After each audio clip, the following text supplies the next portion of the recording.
fireplace is not centered in the room, and it messes this whole stuff up. That is odd. It's really strange. The fireplace is not centered in the room. Our house in McLean, our fireplace is off center. Like it's really it drives my wife crazy. Why? Because the chandelier is in the middle of those things. They wouldn't let you. Oh, you good? I'm sorry. No. But the chandelier's in the center. Why isn't the fireplace in the center of the room? Because the fireplace was put before the chandelier. Okay, I promise you that I'd put your money on it. there's Huh? a significant But why didn't why didn't you center the fireplace in the room?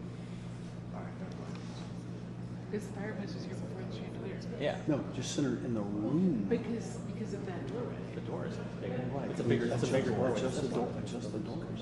Well, I mean that's Shit on the side of it. You really can't go get that at Home Depot. sorry, I'm getting Amazon. Like, That's like insane over. But yes, because they can't hang it. I mean that's a wider door, so it's gonna like, push everything this way. I didn't see that when I was at my Home Depot before I get built. It was not Well, the yeah. arch with the cool thing. Because I wanted, That's because in I wanted that guy. that's in the special back room. Is that the second? Because I would. Don't want a PG County because there's no one in DC. You should come to McLean, my friend. McLean's got it. One Sterling does too. You don't just get a crest like that. That's not the whole. I think Montgomery County will take care of it.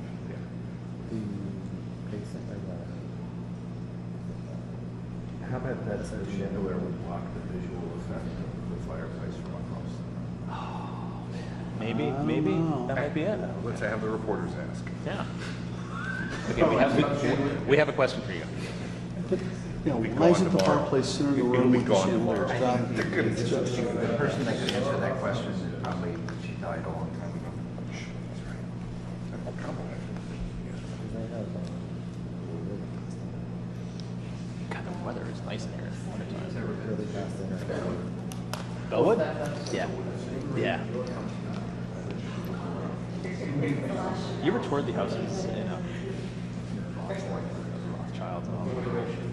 Like we have the Baron, the Robert Baron houses. Oh, they're nice. Just crazy. Stunning architecture. She was like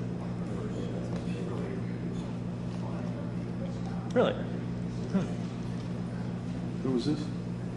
Marjorie Merriweather Post. It's, Gave away great sums of money. yeah.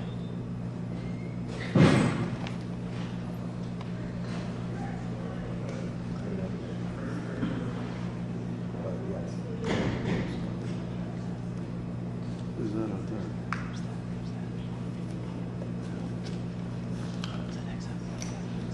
No. There are three toe marks. There's the walking outside. I just tell her. Walk about. There you go. Spiritual walk.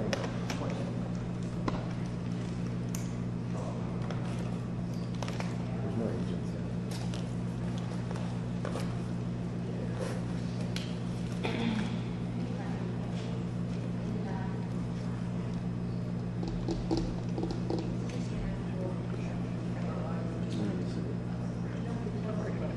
Oh.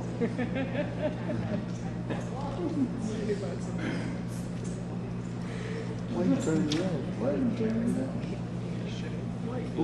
Ooh.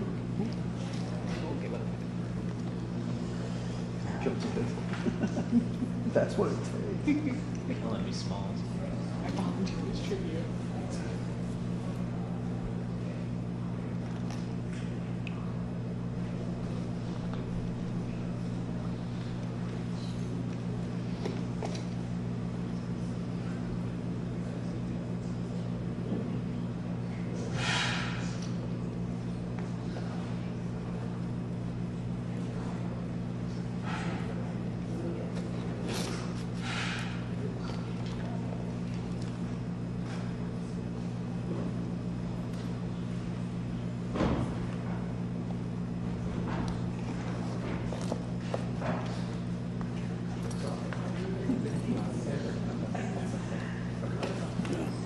No,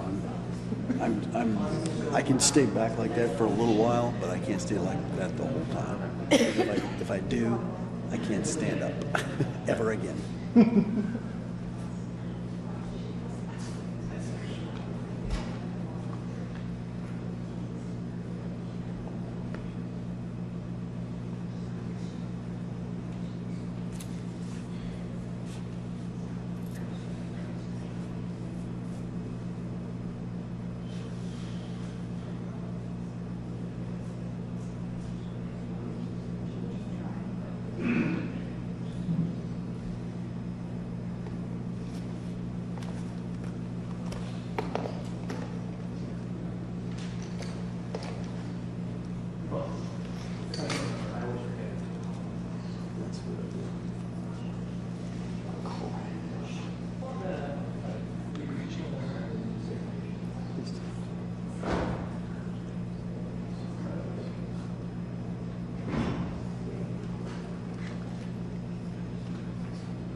They call this the living room. They call this the living room. That's what it's called.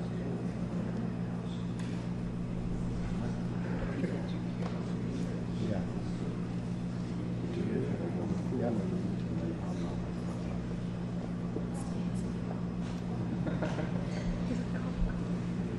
They probably have some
Very grateful.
That's a small ship.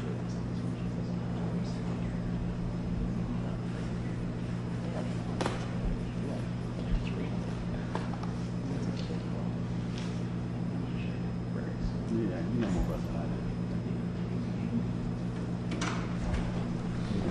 That's an actor.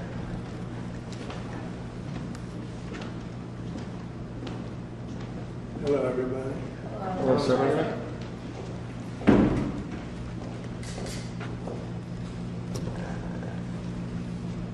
Beautiful. Wow, it's beautiful. It's the first renderings of what we're doing.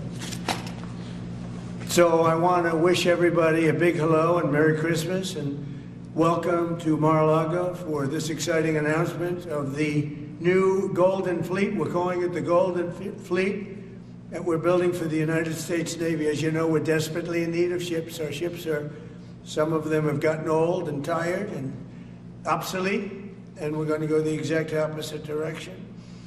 We're delighted to be joined by Secretary of War Pete Hegseth, who's doing a fantastic job, and Secretary of the Navy John Phelan.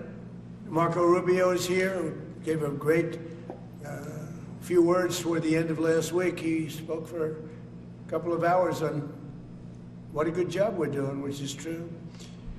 As Commander-in-Chief, it's my great honor to announce that I have approved a plan for the Navy to begin the construction of two brand new, very large, largest we've ever built, battleships.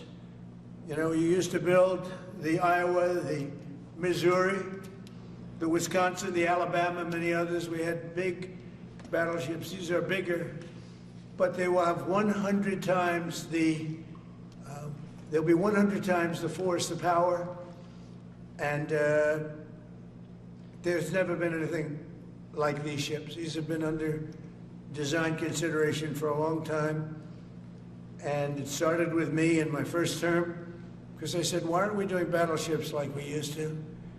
And these are the best in the world. They'll be the fastest, the biggest, and by far 100 times more powerful than any battleship ever built. So if you look at the Iowa, the Missouri, Wisconsin, Alabama, and others, but they were similar in size, some a little bit bigger than the others, but if you take the biggest one, it's 100 times more powerful. They're longer by a little bit, but and they're bigger ships, but they hold much more. They use the word lethality. Battleships are the largest, sturdiest, and most heavily armed vessel built specifically for naval combat. While America has built many new warships over the years, they've tended to be smaller, much smaller, and not conducive to where we are and where we're going, and peace through strength. But including, we've been building aircraft carriers. We're going to be upping that also. We're going to be going to a superior aircraft. We have the Ford class. We're going to be upping that to a different class of aircraft carrier. And we haven't built a battleship since 1994. These cutting-edge vessels will be some of the most lethal surface warfare ships. They will be actually the most ever built other than our submarines. We have submarines which will have, in many ways, even more lethality, and we have many of them under construction. Each one of these will be the largest battleship in the history of our country, the largest battleship in the history of the world ever built. And again, it's 100 times more powerful than the previous Iowa class, it's called. Those are the big ones that you'd see on a show. Victory at Sea. I don't know if anyone's seen Victory at Sea, but it was a classic. They'll help maintain American military supremacy, revive the American shipbuilding industry, and inspire fear in America's enemies all over the world. We want respect. We're going to have it. We already have it. We're more respected now than we ever were.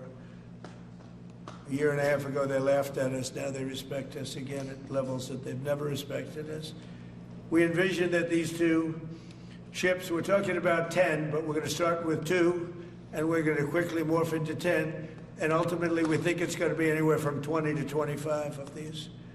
but we're starting with the first two immediately, and we're going to then be very quickly involved with, I think, we're going to do another 8, and then we're going to ultimately, and pretty quickly, have a total of about 20 to 25. We'll make that determination.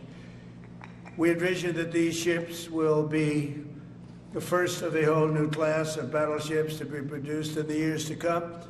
From Theodore Roosevelt, the Great White Fleet, you remember that, the Great White Fleet, to the legendary USS Missouri, whose massive guns helped win World War II. America's battleships have always been unmistakable symbols of national power. We stopped making them for whatever reason, I don't know. And I want to congratulate John Phelan, who is your secretary of the Navy. He came to me the first day we met. He talked about battleships, and I said, you're absolutely on the right track. He said, why are we doing other things? We have missiles, which are much more expensive. By the way, these battleships have tremendous numbers of missiles, but they also have guns. And in many ways, guns can do the trick just as well as missiles at a tiny fraction of the cost. Once completed, these new 30 to 40,000 ton plus vessels will be the flagships of the American naval fleet, and there has never been anything built like them. And I just want to, be very clear that we're building them here. We're working with others, but we're building them here. We have great Navy yards. We'll be negotiating with some of the companies that are running those yards, taking over the yards. We used to build a ship a day during World War II. Now we don't do ships very much anymore. We do military ships, we do submarines. By the way, we're 15 to 20 years advanced in our submarines over anybody else. That was one of the things that I did in my first term. We make the best submarines by far in the world. We're at least 15 years advanced ahead of anybody else in submarine development. Most powerful, that's right, the most powerful weapon anywhere in the world, undetectable. So the battleships are going to be armed just in terms of guns and missiles at the highest level. They'll also have hypersonic weapons, many hypersonic weapons, state-of-the-art electric rail guns, and even the high-powered lasers that you've been starting to read about. We have lasers where you aim the laser at a target and it just wipes it out. We're going to have, they'll be the most sophisticated lasers in the world, and the most sophisticated laser in the world will be on the battleships that we're building. They'll also carry the nuclear armed, sea-launched cruise missiles currently under development, which will be instituted pretty quickly, but they're under development and they've proven to be extremely lethal. The U.S. Navy will lead the design of these ships along with me, because I'm a very aesthetic person, alongside our partners in American industry, and we're going to have Pete Hegseth and Marco and a lot of very talented people involved, but a lot of it's already been done. We've been doing this for months. The construction will create thousands of American jobs. We're going to have the jobs be created. I mean, already we have factories being built unrelated to this, although AI will be a big factor when it comes to these ships. They'll be very AI controlled. Today's announcement is yet another step in our mission to make the United States Navy stronger than ever before. Again, when you talk about 100 times the power of these massive ships that we had years ago, it's pretty amazing. And next week I'm going to meet with the defense prime contractors. I'm going to meet with them here, Florida. And we're going to be talking about production schedules because they're too slow. We have many countries, allies, that are wanting to buy. We make the greatest equipment in the world, by far. Nobody's even close, but they don't produce them fast enough. So we're going to be meeting with them to talk about the production schedules. We're going to have strong production schedules. And the only way they're going to be able to do that is to build new plants. Even with the F-35, we have many people who want the F-35 fighter jet, and it takes too long to deliver them to allies or to ourselves. It takes too long. The only way they're going to be able to deliver them is if they build new plants. They don't want to build new plants because that's expensive. So we're going to be discussing production schedules. We're going to be discussing CapEx spending. We'll be discussing the pay to executives where they're making $45 and $50 million a year and not being able to build quickly. They're going to make that kind of money. They have to build quickly. Again, we make the best equipment in the world, but they don't make them fast enough. And we're going to be also discussing dividends. We want the dividends to go into the creation of production facilities. So we'll be talking about all CapEx, dividends, and the pay. We're also going to be talking about buybacks. They spend so much money on buybacks. They want to buy back their stock. I don't want them to buy back their stock. I want them to put the money in plant and equipment so they can build these planes fast, rapidly, like immediately. I mean, I have sold more planes than any president by far, times probably 20. So every time I go someplace, I sell 100 planes. That includes commercial planes, Boeings, etc., but it also includes fighter jets. And I'm always having to say 5 years, 6 years, 7 years, helicopters, Apache helicopters, many years. India bought them. They want to get them. They don't want to wait a long time. So we don't want to have executives making $50 million a year, issuing big dividends to everybody, and also doing buybacks. And then they say, well, we don't have the money to build a plant. They got to build plants. Plants to make F-35s, plants to make helicopters, plants to make the F-47 new jet. And that's it. And that's what I'm going to be talking to them about. They're going to start spending money on building airplanes and ships and the things that we need, not in 10 years and 15 years. We need them now. And we're strong about it. Last week, the Navy announced a brand new class of frigate, and they're going to be working with the South Korean company. Hanwha, a good company, recently agreed to invest $5 billion in Philadelphia Naval Shipyard. We're opening up the Philadelphia Shipyard. Once a great yard. Now it was a long time ago decommissioned, but now it's reopening. Working with the Navy and working with private companies. The record-setting defense bill I signed last week authorized $26 billion to build new ships, including destroyers and various others. We already have a lot of submarines, as you know, under construction. We're building a lot of submarines. I tell you, to be exact, we have right now 15 submarines under construction or ready to start. And we have, again, the greatest submarine in the world with our technology, like they talk about chips. Well, I would say submarines are a bigger deal than chips. We're at least 15 years ahead of any other competitor. China, Russia, nobody can come close. We're also building right now 3 large aircraft carriers in addition to the ones we have. And we have, actually, interestingly, we have a lot of submarines. How many submarines do we have now altogether, approximately? Huh? Today. What? Over 30. We have over 30. But these are the super duper subs, and there's nothing like them. So we're going to be doing from 12 to 15 brand new submarines. We have a couple of other things going on. We'll be building other elements of Navy. We'll be fixing up headquarters. We'll be fixing up places for our great sailors to live. And we're going to be working very hard with companies, but we're also going to be penalizing companies that aren't doing a good job. For instance, when they built the Ford, Gerald Ford, the cost overruns were ridiculous. That was done in Norfolk, Virginia. We're going to be talking about that with that company. The cost overruns were out of control.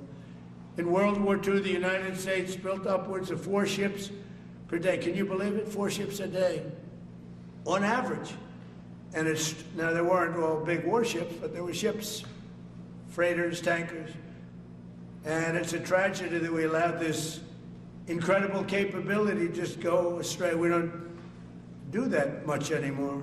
We do build our warships, but that's about it. But that's a lot.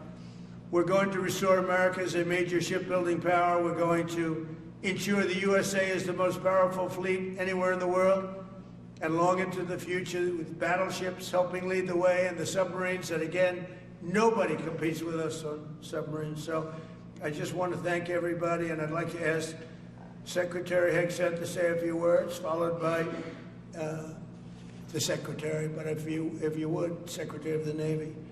But Pete's doing a fantastic job. By the way, we have drugs are down 96.2% coming into the United States. 92.6 by sea.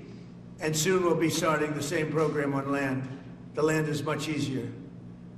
But every one of those boats that we knocked out saved 25,000 lives. So we saved 25,000 lives every time we knock out one of those boats with the drugs pouring in. And you just have to see it. It means people say, oh, gee, do you think it was really drugs? Well, just take a look. Bags all over the place. That's not fishing equipment. There's no fishing rods on those boats.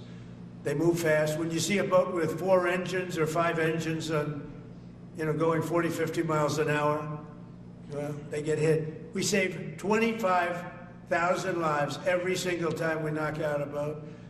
And it's over 96% stopped by sea. We're trying to figure out who the other 4% are, frankly. And we're going to have the same success, but even quicker, because it's much easier on land. If they want to come by land, they're going to end up having a big problem. They're going to get blown to pieces, because we don't want our people poisoned. 300,000 people died, probably last year 300,000. A lot of people say it was 200. Somebody said last night, it was only 175,000 people. That's like 3 stadiums, big football stadiums filled up with people died. But I think the real number is 300,000. We're not going to have that anymore. So we're doing a great job, and we enjoy doing it. Our border is secure. Our country is strong. Trillions of dollars is coming into our country from other countries and companies. They're building factories and plants, including auto plants, all over the United States of America. Without tariffs, they wouldn't be doing anything, although they were very happy with the November 5th election. But it's only because they want to avoid paying tariffs that they're all coming in. And again, the biggest number was $3 trillion in history. That was China many years ago. Now it's $18 trillion, and that's just in 10 months. We think we could hit $20 trillion. That's investment in the United States, including plant and equipment. So thank you very much, and I'll ask Pete to say a few words, and then John. If you have any questions, we'll take them. Thank you. Thank you, Mr. President. Well, Mr. President, you're exactly right. There are no fishing poles, no fishermen, and no fishing boats. Just drug dealers and narco-terrorists. And with every strike, we're saving American lives. No other president is willing to do real deterrence. That's exactly what's happening. It's an honor to be here, Mr. President, Mr. Secretary, Secretary Rubio, to talk about what peace through strength really looks like. You can talk about it, or you can invest in it, and you can build it. And that's exactly what President Trump is doing. At the Department of War, we're restoring the warrior ethos. In fact, the President mentioned the NDAA. We put into law merit-based. We put into law getting rid of DEI and political correctness. That's now part of how our military operates. And you've seen it in record recruiting in the spirit of the Department of War. We're rebuilding the military. President Trump did it once. He's doing again with historic investments today in shipbuilding. And we're reestablishing deterrence, whether that's at the border, whether it's through Golden Dome, what happened with Midnight Hammer and what Iran found out, those drug boats, and of course the Houthis opening up the shipping lanes. American strength is back on the world stage. And the announcement of the Golden Fleet, anchored by new battleships, the biggest and most lethal ever, accomplishes all 3 of those things and marks a generational commitment to American sea power. Across the entire department, we are developing new operational concepts, deploying cutting-edge technologies, and making major investments, including in our Navy. This is happening in all domains, including space, as the President has talked about before anyone else. So it's the highest of domains and the lowest of domains under sea, and especially today in sea power, that always has to be decisive, has been in the history of America, and will continue to be under the leadership of President Trump. We will make sure that anything that flows from our country and with our allies flows freely and uncontested. New and better ships will provide that deterrent today and for generations to come. This new class, these new investments, will be the types of things that for decades for centuries, the American people will look back and thank President Trump for having the vision and the willingness to invest right now in capabilities we need today, tomorrow, and long into the future. So, Mr. President, thank you for this investment, and I'll hand it over now to the Navy Secretary. Thank you. Mr. President, Secretary Hegseth, Secretary Rubio, thank you for being here on a very consequential day. From my very first conversation with President Trump about serving as the Secretary of the Navy, he's talked about the great Iowa-class battleship and why America doesn't build ships anymore with that kind of offensive firepower that takes the fight to the enemy. During my time in the job, I've talked extensively with our combatant commanders, like Admiral Paparo and Admiral Cooper, and our CNO, Admiral Cottle. And what I've learned is that not only is the President's idea a good one, it's something that Navy desperately needs and now has a formal requirement for. The future Trump-class battleship, the USS Defiant, will be the largest, deadliest, and most versatile and best-looking warship anywhere on the world's oceans. I want to thank the President for his vision to make this game-changing capability for the United States Navy. The Iowa was designed to go on the attack with the biggest guns, and that's exactly what will define the Trump-class battleships. Offensive firepower from the biggest guns of our era. This ship isn't just to swat the arrows. It is going to reach out and kill the archers. And for the first time in generations, we'll have a new leg in America's nuclear deterrence, because the Trump-class battleship will carry the nuclear-armed, sea-launched cruise missile. Striking dominance isn't all that the Trump-class battleship brings to the fight at sea. It has the size and capacity to serve as a flagship for our fleet commanders so that they can command and control naval forces far out to sea. As shown in the series, and the President mentioned it, Victory at Sea, Admirals Bull Halsey and Raymond Spruance commanded the war in the Pacific from their battleship flagships during World War II. Now this new battleship will command everything from warships to drones and everything in between. We're going to make battle groups great again. And this is just one piece of the President's Golden Fleet that we're going to build with the investments he talked about.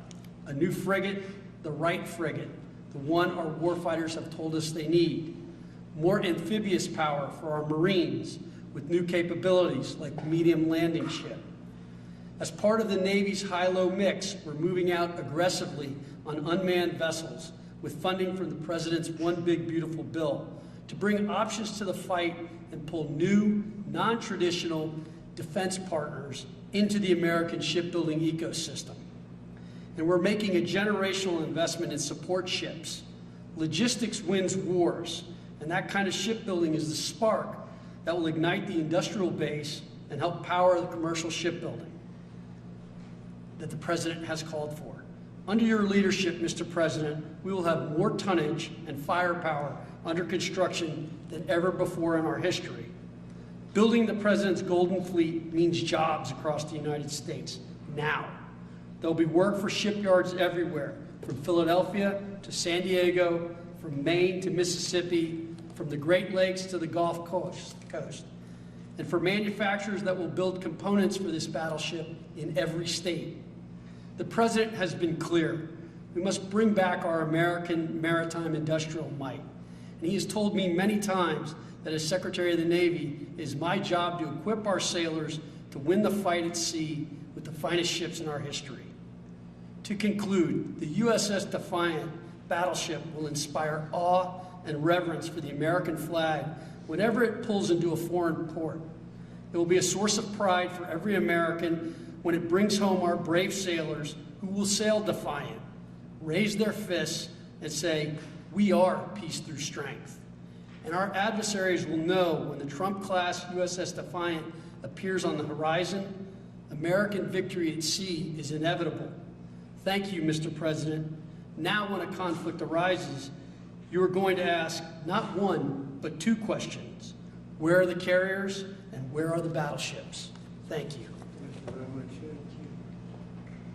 I just want to mention that John Phelan is one of the most successful businessmen in the country, in our country. been a tremendous success, and he wanted to do this. And for nothing, he's taken probably the largest salary cut in history. But he wanted to do it. He wants to rebuild our Navy, and you needed that kind of a brain to do it properly. So I just wanted to give you a little information on him, which is probably enough. But one of the most successful men in the country, and he's that because he understands it, and he understands finance in addition to what we're talking about. Somebody who's doing a fantastic job is Marco Rubio, Secretary of State. And Marco, maybe say a few words, and then we'll answer some questions. Thank you. Thank you, Mr. President. And I don't have much to add. This is a phenomenal presentation. Thank you, Mr. President. This is American industrial power returning. This is the ability, once again, to rebuild, to have industry in the United States. This is generational in the change, not just in terms of applying American war power, increasing our ability to protect the seas. The U.S. Navy is the single biggest source of peace in the world of all of our forces because it gives us a global footprint. But it rebuilds American industrial capacity. The ability to make things again in our country has been critical to what the President's agenda has been all about, and this is a tangible reminder of it. And I know the country's grateful for it, and generations of Americans will be grateful for it. So thank you. Thank you, Marco. By the way, I think I'd just like to point out that these ships are made of steel as opposed to aluminum. It's a big difference, as you know. Battleships, the great battleships, had 6- and 7-inch steel hulls. And these are going to be likewise made out of very powerful steel. Our steel industry is coming back very strongly, by the way. It's coming back at record numbers. And we're going to be using them for the steel, but as opposed to an aluminum side, which, in all fairness, is not the same. So, John, we're going with all steel, I understand. And it's going to be something that people are surprised, more expensive, but not even comparable in terms of the importance and the strength. Yeah, please. What's your timetable for these first two ships, and do you see them as a counter to China? We'll start almost immediately, and we'll probably talk in about 2.5 years. And in terms of the mission, do you see it as a counter to China? It's a counter to everybody. It's not China. We get along great with China. I have a great relationship with President Xi, and not China. It's just everybody. You don't know who comes along. But we just wanted peace through strength. Hopefully we never have to use them. But there will never be anything built like these. Think of it. Those battleships are incredible. These have 100 times the power. Think of that. I mean, and they were big and they were powerful. You know, I thought about taking some that are in dry dock and changing them. And then when I said that, you know, if we did, would be about, we could increase, if we doubled them, they'd be at like just a tiny fraction of what one of these was. This is the new technology, which is incredible. So we decided pretty early on not to do that. Yeah, please. Mr. President, Julio Rosas with Most Peaceful Media. You just referenced the lower amount of illegal drugs that are coming by sea, and you just said that you're going to start that same program on land soon. Are you just referring to Venezuela, or are you referring to other countries in Latin America? Anywhere drugs are pouring in, anywhere, not just Venezuela. Yes. Speaking of Venezuela, oil. What are we going to do with the oil that we have? Going to do with what? The oil that has been seized. The United States seized 1.9 million barrels of oil on December 10th. We're going to keep it. We're keeping. Where's it? Are we going to sell it or put it in the strategic? Maybe we'll sell it. Maybe we'll keep it. Maybe we'll use it in the strategic reserves. We're keeping it. We're keeping the ships also. Yeah, please. About Venezuela, sir, have you spoken to American oil companies that have had their assets seized about what a post-Maduro Venezuela would mean for them, of what coming back and restarting operations? The big ones, yeah. I have. Yeah, please. Why do you feel like this initiative was neglected for so many years, and does this come amidst the rising tensions between the U.S. and Venezuela? We're talking about with Venezuela? Yes. Well, you had a different kind of a president before me. They didn't mind being ripped off. They didn't mind being robbed. They didn't mind drugs pouring into our country. They didn't mind the jails of Venezuela and Trinidad, Nicaragua being emptied into the U.S., where they take over Colorado and other places. I do mind. So you had a different kind of a president. I hope people are enjoying it because we've never been respected more than we are now. Yeah, please. Thank you. Thank you, Mr. President. Were you surprised by the number of photos of Bill Clinton in the Epstein files? And can you commit to their full... What? And were you surprised by the number of photos of Bill Clinton in the Epstein files? And can you commit to their full release by the end of the year? Some of the victims were protesting that too many of them were redacted. I know there are a lot of people that are angry about all of the pictures of other people, you know, but I think it's terrible. Look, I like Bill Clinton. I've always gotten along with Bill Clinton. I've been nice to him. He's been nice to me. We've always gotten along. Respect him. I hate to see photos come out of him, but this is what the Democrats, mostly Democrats, and a couple of bad Republicans are asking for. So they give you their photos of me too. Everybody was friendly with this guy, either friendly or not friendly, but they, you know, he was around. He was all over Palm Beach and other places. The head of Harvard was his best friend, Larry Summers, and Bill Clinton was a friend of his. But everybody was. I actually threw him out of Mar-a-Lago, and as a person that was in Mar-a-Lago, I threw him out. Mar-a-Lago, this is Mar-a-Lago. It's the hottest place I think it's the hottest place in the world, but it's the hottest place in Florida. And everybody would come here, he'd come here. We actually threw him out. But no, I don't like the pictures of Bill Clinton being shown. I don't like the pictures of other people being shown. I think it's a terrible thing. I think Bill Clinton's a big boy, he can handle it, but you probably have pictures being exposed of other people that innocently met Jeffrey Epstein years ago, many years ago, and they're, you know, highly respected bankers and lawyers and others, and they'll end up, because of guys like Massey, who's a real lowlife, whose polls are down to about 9%, by the way, in the great state of Kentucky. If you look at Kentucky, Kentucky is such a great place, but I don't know, they've got a couple of people on there that are very strange in terms of leadership, but Massey's a loser, and he likes it, and then he works with the Democrats. He's just being used by the Democrats, because what this whole thing is with Epstein is a way of trying to deflect from the tremendous success that the Republican Party has. Like, for instance, today we're building the biggest ships in the world, most powerful ships in the world, and they're asking me questions about Jeffrey Epstein. I thought that was finished. I believe they gave over 100,000 pages of documents, and there's tremendous backlash. It's an interesting question, because a lot of people are very angry that pictures are being released of other people that really had nothing to do with Epstein, but they're in a picture with him because he was in a party, and you ruin a reputation of somebody. So a lot of people are very angry that this continues. A lot of Republicans are angry because of the fact that it's just used to deflect against a tremendous success. Look, we have $18 trillion coming into our country. We have, I believe, we're going to have the most successful economy in history. We inherited a mess. Now prices are coming way down. Gasoline is less than $2 in some states. $1.99, $1.97, $1.95 a gallon. $1.95. Think of that. A gallon. Nobody ever thought they'd see that. They don't want to talk about that. They want to talk about Epstein. And the problem is a lot of Democrats are being caught up in the web, like Larry Summers. Larry Summers was the head of Harvard.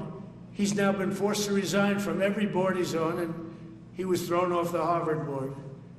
Now, he was at Epstein's Island a lot. I wasn't. I never went there, by the way. But fortunately, it's nice. But I never went there. But a lot of people did go there. But instead of talking about the battleships, or instead of talking about most favored nations, drugs, we're bringing down drug prices like at a level that has never even been thought of, by thousands. Think of it, by 1,000%, by 1,200, 1,300, 1,400% in some cases. A drug that sells for $10 in London is costing $130 in New York. We're bringing it down to $20, and they're going to go up to 20. So they're going from 10 to 20, which is a doubling. It's a doubling. That's a lot, but it's a doubling. But we're going down to 20. So we're going down, if you can do your own math, but it's 2,000%, 3,000%. It's pretty amazing. And you know, the New York Times had a story about it, a small story, way in the back of the paper. It's the single biggest thing to happen with respect to drugs probably in 50 years. It's never been anything like this. In my first term, I was able to get drug prices down 0.25%. It's the first time in 28 years that they went down. 0.25%. I was so proud of myself. Now we're doing them 2,000%, 1,500%, 1,200%. That pill that sold for $130 will now be selling, as an example, for $20 because the rest of the world took advantage of us. Without tariffs, I could have never done it. I called up the heads of the countries, as an example. France, I spoke to a very good man, President Macron of France, and I said, Emmanuel, you have to raise your drug prices. He said, no, we will not do that. I said, you have to. He said, no, I don't want to do that. Look, you're asking me if we go to $10 to $20, you're going to come way down to 20. We don't want to do that. Now, in all fairness, no other president even tried. But if they did try, there was actually a fake story in stupid USA Today. I didn't even think they'd make it anymore. I haven't. But I saw a story where Biden was trying to do this. Biden never tried to do it. Biden didn't know he was alive. He never tried to do it. But they're taking it from $10 to $20. So he would say, and the other leader said the same thing. No, we won't do it. I said, no, you're going to do it 100%. They said, nope, we're not doing it. We're not going to double our price. Because, again, if you go from $10 to $20, they're doubling their price. We're coming now, though, from $130 to $20, because we're going to get the lowest drug prices in the world. Whatever the lowest price is called favored nations. We're going to have the lowest price. So I said, no, you're going to. No, I will not do this. Politically, it's unacceptable. I said, Emmanuel, you're going to do it 100%. Please accept it now. Be nice. You're going to do it 100%. No, I will not. I said, yes, you are. He said, why do you keep telling me I am when I'm not? Because if you don't do it, I'm going to put a 25% tariff on everything France sells into the United States of America. And that's approximately 20 times more than I'm asking for with respect to drug prices. He said, I see. I agreed to do it. Every other country said the exact same thing. They all said, no, I will not do it. I said, all right, on Monday morning you'll have the 25% tariff, everything you sell. In the case of France, it was wine, champagne, cars, everything they sell. It's 25 to 30 times the price of what we're talking about, at 25%. Every single country agreed. And that was a big problem. The drug companies were difficult, but fine, because we have a certain control over the drug companies. We had no control over these foreign nations. So every single country has agreed to do this. So we will take that pill price down, as an example, talking about not just pills, we're talking about everything. We'll take it down from $130 a pill down to $20 a pill. And the rest of the world will take it from $10 a pill up to $20. It's the biggest thing ever to happen, and it's covered, barely covered in the New York Times, because it's a fake newspaper. Yeah. Mr. President, on shipbuilding, how does the administration plan to ensure that there's sufficient workforce availability as you're producing these ships? Could you speak up? How does the administration plan to ensure there is sufficient workforce availability as you're producing these ships? We're going to have we're going to have tremendous workforce availability. We're also going to have robots helping us. We're going to have a lot of robots helping us because we need it. And because we're going to town, we're building a lot between the AI and the auto plants. So we're going to need robots. We're going to have robots, but that's going to help us. We're going to have a tremendous workforce. And in order to operate you're always going to need people. You know, you can have robots, but you're going to have to get somebody to start those robots, and you're going to have to improve the robots. But we're going to have robotic factories plus manpower. So we're going to have enough. We're going to need the help of robots and other forms of, I guess you could say, employment. We're going to be employing a lot of artificial things, but the beauty is we're going to have more jobs than we've ever had. Just so you know, a number came out the other day. We have more jobs right now in the United States. More people are working right now in the United States than at any time in the history of our country. Think of that. Pretty amazing. So we'll have the help of, mechanical help, if you want to call it that, but we'll have tremendous employment. They'll be paid a lot of money. They'll do better than they ever did. Okay? Mr. President, some may have been expecting a different kind of announcement today, hearing your Secretary of War and Secretary of State here. You mentioned strikes on land in Venezuela more than 15 times, even now, just in your recent remarks. Why should Maduro take your threats seriously? And he can do whatever he wants. What's your end game? Maduro? What's your end game? There's no answer. He can do whatever he wants. I mean, we have massive armada formed, the biggest we've ever had, and by far the biggest we've ever had in South America. He can do whatever he wants. It's all right. Whatever he wants to do. If he wants to do something, if he plays tough, it'll be the last time he's ever able to play tough. But they sent their prisoners into us. They sent people from jails, prisons. They sent people from mental institutions and insane asylums into the United States. Just walked right in because Biden had an open border policy. What the Biden administration did to our country can never be forgotten. They took in millions and millions, 25 million people over the course of 4 years. Many of those people were murderers and drug dealers, prisoners, rough prisoners. 11,888 murders. More than half of them killed more than one person. They came into our country. Now, I spoke to Christine Ohm today. I spoke to Tom Homan today. He came down to see me. And we had a great meeting. They've done an amazing job. We're getting them out. We're getting them out very fast. But this should have never happened. But Venezuela was Venezuela took advantage of the open borders that Biden created more than any other country. Tren de Aragua, we had gangs all over. Look, I mean, you have a very weak governor in Colorado. Look what happened in Colorado where they would occupy apartment houses. And he didn't want to do anything about it because he was scared. Any other questions? Yeah, go ahead, please.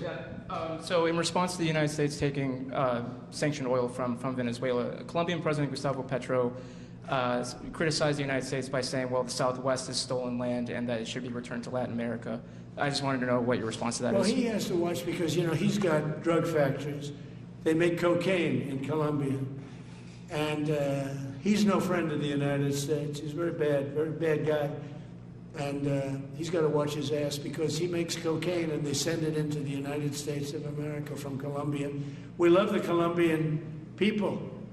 I love the Colombian people. They're great people, energetic, smart, great. But their new leader is a troublemaker. And he better watch it. He better close up those cocaine factories. They have at least 3 major cocaine factories. We know where they are. He better close them up fast, yeah. By the way, it's made and sold into the United States. Comes through Mexico. Thank you, sir. You've named Governor Landry to be new special envoy to Greenland. Yeah. How do you? What do you see that role entailing? And is it still your intention that Well, he Greenland called become me, part of and the you know, U.S.? he viewed Louisiana, the Louisiana Purchase. He said, I'm governor of Louisiana. And he said, I would love, I didn't call him, he called me. He's very proactive. He's a great guy. He's a deal guy. He's a deal maker type guy. And we need it for national protection. We need Greenland for national protection. They have a very small population. And I don't know, they say Denmark, but Denmark has spent no money. They have no military protection. If they say that Denmark was there 300 years ago or something with a boat, well, we were there with boats too, I'm sure. So we'll have to work it all out. But he felt very strongly, we need it for we need Greenland for national security. Not for minerals. We have so many sites for minerals and oil and everything. We have more oil than any other country in the world. We need Greenland for national security. And if you take a look at Greenland, you look up and down the coast, you have Russian and Chinese ships all over the place. We need it for national security. We have to have it. And he wanted to lead the charge. So we're making him, Marco, today, a special envoy to Greenland. Greenland's a big deal. Yeah. On Ukraine, can you give an update on the talks that took place this past weekend, and could a trilateral discussion of sort be the next step for Ukrainian, U.S. and Russian delegations? So the talks in Ukraine, Russia are going along. They lost, as you know, 27,000 soldiers last month, mostly soldiers, some people in Kiev, etc., but mostly soldiers. And the talks are going along. And I say that, you know, there's tremendous hatred between these two leaders. Between President Putin, President Zelensky, tremendous hatred, and I hope we can get it done. We are talking, talks are going okay, but, you know, I've solved 8 wars, and Thailand is starting to ship up. You know, they started with Cambodia, they started up again, but I think, Marco, we have that in pretty good shape to have that stopped. So we stopped 8 wars, and I thought this would be in the middle of the pack, but maybe easy, but in the middle of the pack. But there's a lot of hatred between those two people, and when there's hatred, there's, you know. But we stopped one war 38 years, one war 35 years, one war was going on for 32 years. And we stopped, think of it, we stopped a potential nuclear war between Pakistan and India. And the head of Pakistan, highly respected general, he's a field marshal, and also the Prime Minister of Pakistan said, President Trump saved 10 million lives, maybe more, by getting that war. You know, 8 planes were shot down. That war was starting to rage. And he actually said the other day that President Trump saved 10 million lives, maybe more. So we solved all these wars. The only one I haven't solved yet is Russia, Ukraine. Are you still pushing for the Christmas Day deadline with Russia and Ukraine? And have you spoken with Putin or Zelensky or plan to push the deal? I'll do whatever I have to do. I mean, I'd like to see it stop. Look, we don't lose any money on that war anymore. You know, Biden gave $350 billion, and who knows what happened to it. We now sell missiles, planes, all of the best military equipment. We sell it to NATO. We got NATO to go from 2% GDP to 5%. Nobody believed that to this day. Nobody's going to write that. Nobody believed it. And they take that money and they pay it to the United States for weapons. So we sell weapons to NATO. We sell full price. We sell weapons to NATO, and NATO takes those weapons and probably distributes them, but gives a lot of them to Ukraine. So we don't lose any money like we did with Biden. He was spending money like a fool. He was a fool. What he did to our country is so horrible. But he gave $350 billion between cash, gave a lot of cash, $350 between cash and weapons. You remember at the beginning of that whole thing, I gave them javelins. Javelins are the anti-tank busters. And President Obama at the time gave them sheets. I gave them javelins. They gave them sheets. But you know, the bottom line is time for, I think they're all tired of that war. Everyone's tired of that war. It's got to stop. Yeah, please. The U.S. was in active pursuit of a sanctioned oil tanker yesterday. Are you able to share what became of that tanker? Was the U.S. able to seize it? No, it's moving along, and we'll end up getting it. Yeah, we're actually pursuing it. Can you imagine? Because it came from the wrong location. It came out of Venezuela, and it was sanctioned. Yeah, The please. ultimate goal in Venezuela to force Maduro from power. Well, I think it probably would. I can't tell that. That's up to him what he wants to do. I think it would be smart for him to do that. But again, we're going to find out. Look, Venezuela did terrible things to the United States. They sent hundreds of thousands of people, millions of people, into our open border. They sent their criminals, they sent their prisoners, they sent their drug dealers, they sent their mentally insane and incompetent people into our country, more than any other country. Others did too. The Congo did. Others did too. And we just let them come right in because we were run by a stupid president. But you don't have a stupid president anymore. Mr. President, have you set up the meeting with the health care insurers just yet? And what are you hoping to get? How I'll are be you setting hoping it to up. lower I think we're costs? going to meet with the healthcare insurers, the insurance companies. So what I'm asking for in healthcare is very simple. Obamacare is a disaster. I call it the Unaffordable Care Act. Unaffordable as opposed to, it's unaffordable. They're going to have a tremendous increase in premiums, which is Obamacare, which is them, the Democrats' fault. They'll try and blame Republicans. It has nothing to do with us. It's the Democrats' fault. What I want to do is we spend hundreds of billions of dollars a year that go to insurance companies. I want that money to go to the people and let the people buy their own health care. And everybody loves it. It's become our issue. Now, before I do that, I'll meet with the insurance companies, just as I met with the drug companies. As you know, we're meeting with 4 other drug companies, Johnson & Johnson. But they've all agreed. We're meeting with them this week. It's coming up. It'll be a similar meeting. They've all agreed. But nobody would have thought the drug companies were going to do what they did, where they're giving away free drugs. And they've been so great. Okay? And we have most favored nations. Nobody thought that was possible. I don't think any other president ever tried to get it because they never thought they could. But with respect to the insurance companies, I want to meet. There's essentially 14 of them, 10 big, but there's a total of 14 pretty much, pretty big. And I want to meet with them and I want to say, I want you to cut your rates way down, way down. And maybe if they do that, we'll be able to not cut them out. We'll be able to continue to deal with them, which is probably a little easier process. I think the best process is pay the money directly to the people, let them buy their own health care. But I'm going to meet with them the first week back. I do it now, but they're trying to come up with a schedule. They want to meet badly. They've told me, but they want to come up with a schedule. I said, make it a good schedule. Your rates have to come way down. We're also going to meet with other insurance companies because under Biden, the insurance rates have gone through the roof. Auto insurance, home insurance. I mean, insurance companies are making far more than they're entitled to make. So we're going to be doing that. But just in the meantime, we'll be meeting with the insurance companies in the first week, the first few days back in Washington, because they're trying to come up with a proposal that will satisfy me. Thank you very much, everybody. Appreciate it. I hope you're going to enjoy the battleships. They're going to be beautiful. Thank you. And have a great Christmas if I don't speak to you. Thank you very much. Thank you very much.